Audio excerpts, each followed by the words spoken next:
warahmatullahi wabarakatuh. Waalaikumsalam warahmatullahi wabarakatuh. Gimana kabarnya ini, dear lecturer?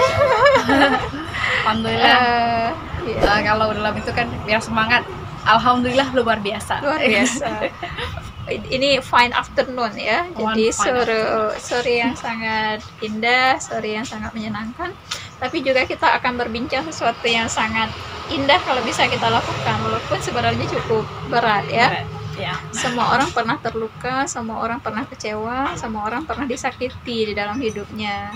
Tetapi tidak semua orang bisa memaafkan. Jadi kita bicara tentang maaf nih. Nah, Bu Ida ini adalah dosen Fakultas Psikologi ya. Jadi kita akan mencoba mengkombinasikan perspektif Islam di dalam melihat maaf ini, dan kemudian juga combine dengan perspektif psikologi ya di dalam melihat forgiveness istilahnya ya, atau kemaafan ini.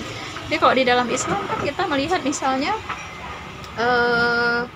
ayat tentang hukum qisas itu kan, hukum qisas itu kan tidak akan berlaku ketika dimaafkan oleh keluarganya. Jadi kedudukan maaf itu sangat penting ya, sangat signifikan gitu ya. Tidak sederhana, saking tidak sederhananya tidak semua orang bisa memaafkan. Seolah-olah kan kalau sudah memaafkan itu kata lu kalah gitu ya. Nah, itu yang sering terjadi. Padahal memaafkan itu sebenarnya memberi manfaat yang luar biasa juga untuk diri kita sendiri, menyembuhkan seperti itu dan sebagainya. Makanya banyak sekali sebenarnya ajaran-ajaran agama itu yang menekankan pada sisi kemaafan, sisi kedamaian dan perdamaian kan, karena itulah esensi dari dan spirit dari kata Islam itu sendiri.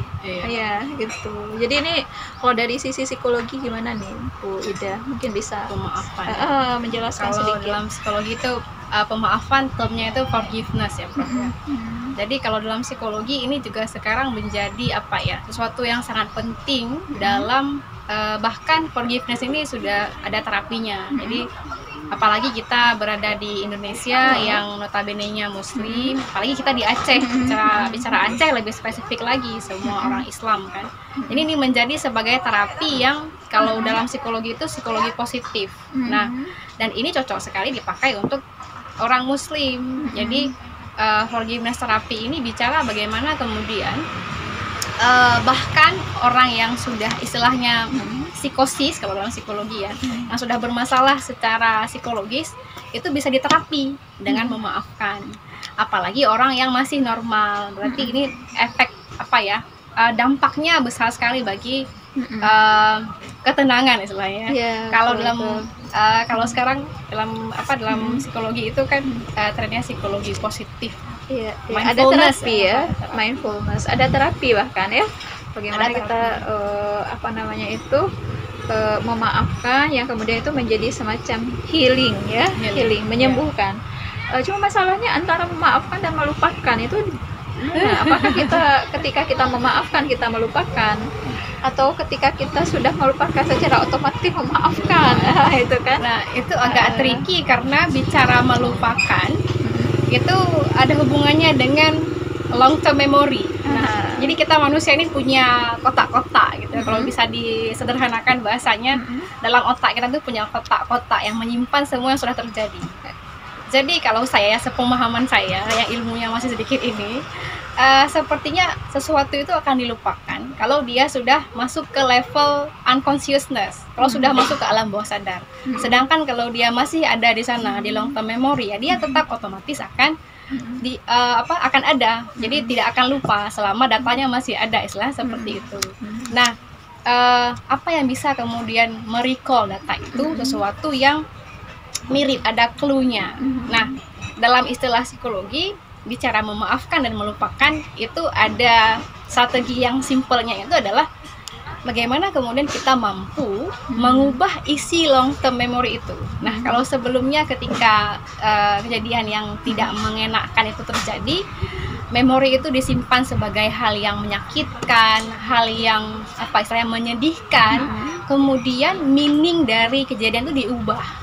Nah, bagaimana kemudian kita mengirimkan data baru ke long term memory dengan pemaknaan baru.